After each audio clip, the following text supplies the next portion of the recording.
ફરી ઓબીસી સાથે અન્યાયનો આક્ષેપ થયો છે। જીપીએસસીના પ્રમુખ હસમુખ પટેલ પર આરોપ લાગ્યો છે। જીપીએસસીના પ્રમુખ હસમુખ પટેલને હટાવવાની માંગ કરાઈ છે। કોંગ્રેસ નેતા ઠાકરસિંહ રબારીએ આ માંગ કરી છે અને જો નહીં હટાવવામાં આવે તો આંદોલનની ચીમકી પણ કોંગ્રેસ નેતાએ ઉચ્ચારી છે।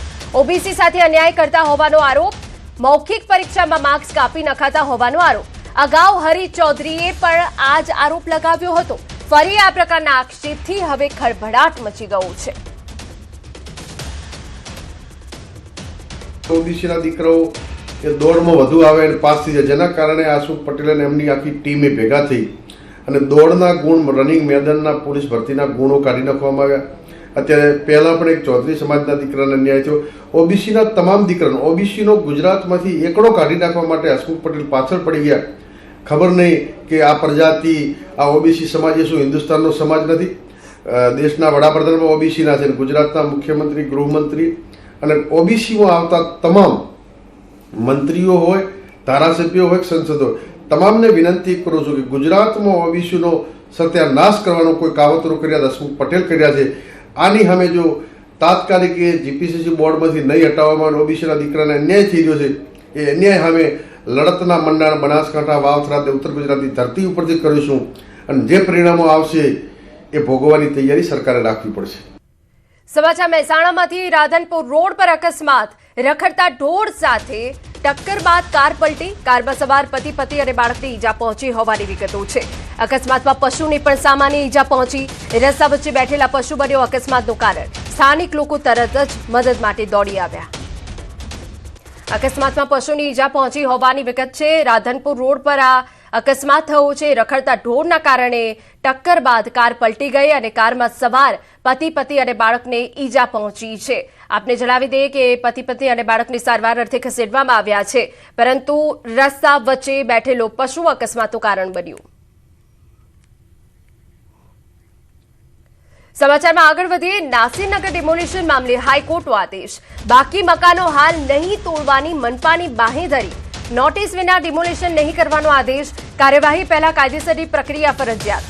મકાન માલિકોની અરજી પર હાઈકોર્ટમાં સુનાવણી।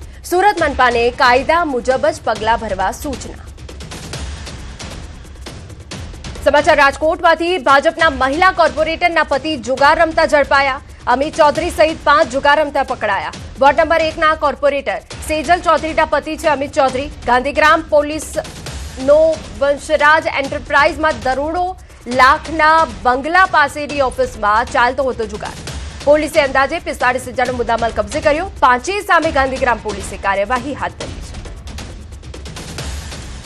સમાચાર રાજકોટમાંથી। 2 વર્ષ જૂની અદાવતનો કરુણ અંત આવ્યો છે। ભક્તિનગર વિસ્તારમાં 42 વર્ષીય ઘનશ્યામસિંહ વાઘેલા પર જાહેરમાં છરી વડે જીવલેણ હુમલો કરવામાં આવ્યો। ગંભીર રીતે ઘવાયેલા ઘનશ્યામસિંહનું સારવાર દરમિયાન મોત નીપજતા પોલીસે હત્યાનો ગુનો નોંધ્યો।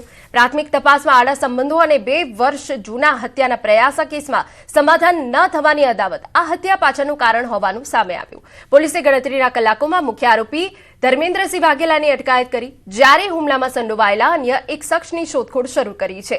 હાલ સીસીટીવી ફૂટેજ અને અન્ય પુરાવાના આધારે ભક્તિનગર પોલીસ સમગ્ર મામલાની તપાસ કરી રહી છે। આ કારણમાં એવું છે કે અગાઉ પણ આ કામના જે મરણ જનાર છે એમને એમના કૌટુંબિક ભાભી સાથે સંબંધ હોવાના કારણે તેમનો અગાઉ પણ ઝઘડો થયેલો ને એ બાબતે અગાઉ પણ ગુનો દાખલ કરવામાં આવેલો ને આ મરણ જનાર પર હિંસક હુમલો થયેલો ને એમાં બચી ગયેલા અને બીજી વખત આ કામના આરોપી મરણ જનારનું મૃત્યુ થયેલ છે હુમલામાં। સ્ત્રી પાત્રને લઈને ચાલી રહેલા 2 વર્ષના વિવાદનો અંત આખરે હત્યાથી આવ્યો છે। પોલીસની પ્રાથમિક પૂછપરછમાં આરોપી ધર્મેન્દ્રસિંહ વાઘેલાએ પોતાને તેમજ પોતાના પરિવારને જાનથી મારી નાખવાનું જોખમ હોવાનું જણાવ્યું છે। ત્યારે મૃતક ધર્મેન્દ્રસિંહ વાઘેલા તેમજ તેના પરિવારને મારે તે પૂર્વે ધર્મેન્દ્રસિંહ વાઘેલાએ ઘનશ્યામસિંહને મોતને ઘાટ ઉતારી દીધા છે। અંકિત પોપટ, ન્યૂઝ 18 ગુજરાતી, રાજકોટ। સમાચાર અમદાવાદમાંથી। દરિયાપુર સ્થિત મનપસંદ જીમખાના પર એસએમસીનો મેગા દરોડો। રાજ્યના સૌથી મોટા જુગાર ધામોમાંથી એક પર કાર્યવાહી। 24 કલાકથી વધુ સમય સુધી 5 ટીમોની સંયુક્ત ઓપરેશન કામગીરી સામે આવી। કુલ 187 જુગારી ઝડપાઈ ગયા। દરોડા દરમિયાન કુલ 3 લાખથી વધુની રોકડ કબજે કરાઈ। जुगारीओना वाहनों पर पुलिसे जप्त कर्या। मुख्य आरोपी गोविंद उर्फे गामा कालिदास पटेल होवानुं सामे आव्युं। ગ્રાઉન્ડ ફ્લોર પર રોકડ જમા કરાવી રસીદ આપવામાં આવતી, બીજા અને ત્રીજા માળે રસીદના આધારે જુગાડ રમાડવામાં આવતો. પોલીસે સ્થળ પર પંચનામું કરી પુરાવા એકત્ર કરવાની કાર્યવાહી શરૂ કરી. તમામ ઝડપાયેલા આરોપીઓને કોર્ટમાં રજૂ કરવાની તજવીજ હાથ ધરાઈ.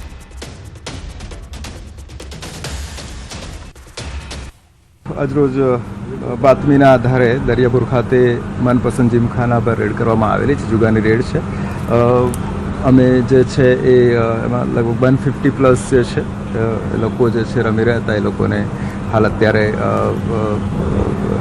કાર્યવાહી ચાલુમાં છે. સમાચાર અમદાવાદમાંથી તંત્રના બાંધકામમાં પણ ભૂવા પડ્યા. નવા બાંધકામમાં સ્ટ્રક્ચર બેસી જવાનો આક્ષેપ. શીલજ સ્મશાનના નવા બાંધકામ સામે સવાલ ઉભા થયા. મોટાભાગના સ્ટ્રક્ચર બેસી જતા બાંધકામની ગુણવત્તા સામે સવાલ. નવા બાંધકામની કામગીરી પર સ્થાનિકોએ પ્રશ્નો ઉઠાવ્યા છે. તપાસ કરી જવાબદારી નક્કી કરવાની માંગ ઉઠી છે. તો આ બે તસવીરો અમે આપને બતાવી રહ્યા છે, ને આ છે નવું બાંધકામ, અને તેનું જે સ્ટ્રક્ચર છે અમે આપને બતાવી રહ્યા છે કે જ્યાં પણ ભૂવો પડ્યો છે એટલે કે બેસી ગયું છે. રસ્તા જ નહીં પરંતુ તંત્રના બાંધકામમાં પણ હવે ગેરરીતિ સામે આવી છે. ક્ષતિગ્રસ્ત આ બાંધકામ છે જે અમે આપને તસવીરોમાં બતાવી રહ્યા છે. આખું જે સ્ટ્રક્ચર છે બેસી ગયું છે, ત્યારે સ્થાનિકોએ ગંભીર સવાલો ઉભા કર્યા છે. સમાચાર વડોદરામાંથી બરોડા ડેરી ચેરમેન વાઇસ ચેરમેનની આજે ચૂંટણી. સવારે 11 વાગ્યાથી શરૂ થશે મતદાન. તે ડિરેક્ટરો કરશે મતદાન. બરોડા ડેરીનું વાર્ષિક ટર્નઓવર 1,04,63,000 જેટલું થાય છે.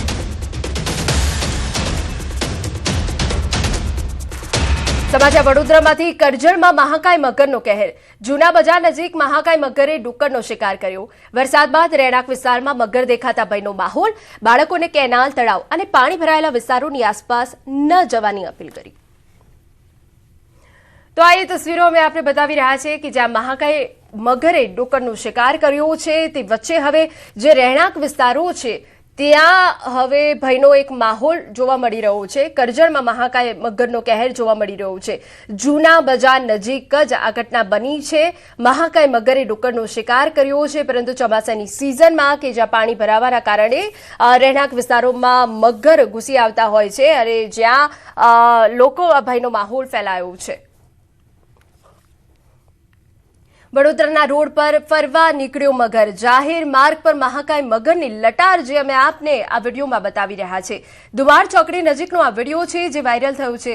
અચાનક કારની સામે આવી ગયો મગર. ભારે વરસાદમાં મગર હાઈવે પર રસ્તો ભૂલો પડ્યો. ક્રોકોડાઇલ વોક જોઈ ચાલકે કાર રિવર્સ લેવી પડી. આ તરફ જૂનાગઢના માળિયાહાટીનામાંથી દીપડો પાંજરે પુરાયો. માળિયાહાટીના વિસ્તારમાં 5 દિવસ પહેલા એક યુવક પર હુમલો કરનાર દીપડો આખરે વન વિભાગના સકંજામાં આવી ગયો. વન વિભાગ દ્વારા ગોઠવાયેલા પાંજરામાં કેદ થઈ જતા સ્થાનિક ગ્રામજનોએ ભારે રાહતનો શ્વાસ લીધો છે. જે બાદ આ દીપડાને વધુ સંભાળ અને સુરક્ષા અર્થે સીમાર એનિમલ કેર સેન્ટર ખાતે ખસેડવામાં આવ્યો. અમરેલીમાં રેલવે ટ્રેક પર 5 સિંહ આવી ચડતા અકસ્માતનો ભય સર્જાયો. જોકે વન વિભાગની ટીમે સતર્કતા દાખવીને 5 સિંહને બચાવી લીધા. ગીર પૂર્વ વન વિભાગની સરસિયા રેન્જ હેઠળ આવતી છતડિયા બીટના જૂના છતડિયા ફાટક નજીક 5 સિંહો અચાનક રેલવે ટ્રેક પર આવી ચડતા સંભવિત અકસ્માતનો ભય સર્જાયો. ઘટનાની જાણ થતાં RFOના માર્ગદર્શન હેઠળ વન વિભાગની ટીમ તાત્કાલિક સ્થળ પર દોડી ગઈ હતી અને સંવેદનશીલતા દાખવીને ટ્રેન અડધા કલાક સુધી થંભાવી દેવામાં આવી હતી.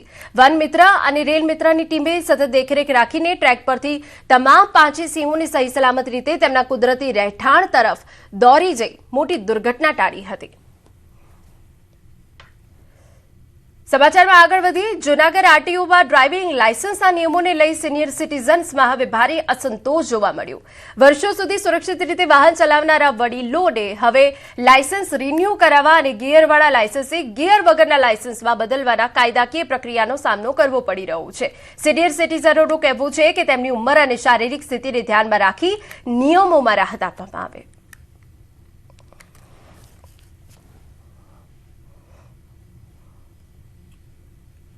એને પર ગેર વગરના લાયસન્સ રિન્યૂ કરી નથી આપતા અને સિનિયર સિટીઝનોને ખોટા ધક્કા ખવડાવે છે અને હેરાન કરે છે RTOવાળા.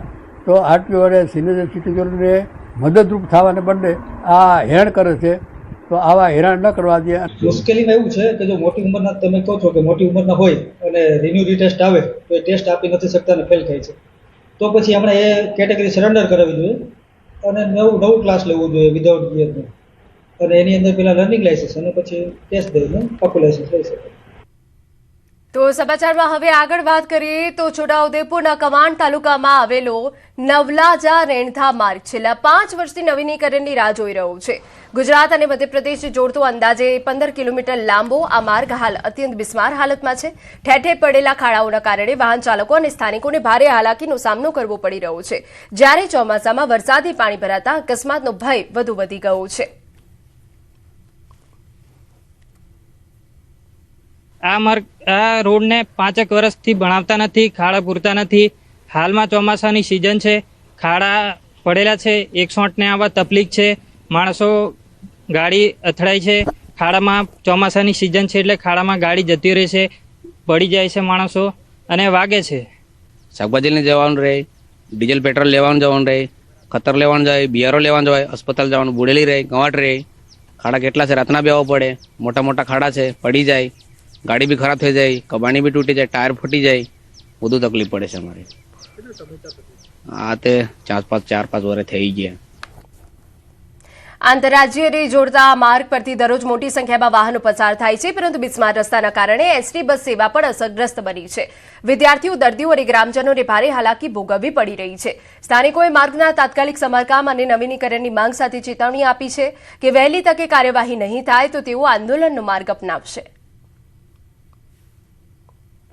અમારી એ માંગ છે ગ્રામજનોને કે આટલો રાજ્ય લેવલનો રોડ છે તો એમાં અમારી એ માંગ છે કે આટલો બિસ્માર હાલત 3-4 વર્ષોથી રોડ બેકાર છે. 6-7 ફૂટના ખાડા પડી ગયેલા છે. જે તે તંત્ર અહીંયા આવે છે, જાય છે, પણ કોઈ ધ્યાન નહીં લીધું. અમારે તંત્રને એ માંગ કરીએ છીએ કે અમારે સ્કૂલે જવા છોકરાઓને તકલીફ પડે છે, લેટ થઈ જાય છે, વધતા દર્દીઓને લઈને જવા એ માટે 15 મિનિટનો રોડના લીધે 1 કલાક લાગે છે દવાખાને જવા. છોટાઉદેપુર જિલ્લાના કવાંટ મધ્યપ્રદેશને જોડતો સ્ટેટ હાઈવે જે છે તે હાલ તો બિસ્માર બન્યો છે. આપણે તસવીર બતાવવા માંગીશું કે આ જે સ્ટેટ હાઈવે છે તેની પર અસંખ્ય ખાડા પડી ચૂક્યા છે. આજે ગુજરાતથી મધ્યપ્રદેશ જતા જે રાહદારીઓ છે તેઓને મોટી મુશ્કેલી નડી રહી છે. ખાસ કરીને જ્યારે આ જે 14 કિલોમીટરનો માર્ગ છે અહીંથી વિદ્યાર્થીઓને મુખ્ય મથક એટલે કવાંટ જવું હોય તો તેઓને પણ ભારે હાલાકીનો સામનો કરવો પડતો હોય છે. આપ જોઈ શકો છો કે કઈ રીતે રાહદારીઓ અહીંથી પસાર થઈ રહ્યા છે, ખાડો ટાળી રહ્યા છે. કોઈક દુર્ઘટના ઘટી જાય, કોઈ વ્યક્તિ અહીં સ્લીપ ખાઈ જાય ને કોઈ મોટી ઘટના બનશે ત્યારબાદ તંત્ર જાગશે. અનેક સવાલો અહીં ઊભા થઈ રહ્યા છે.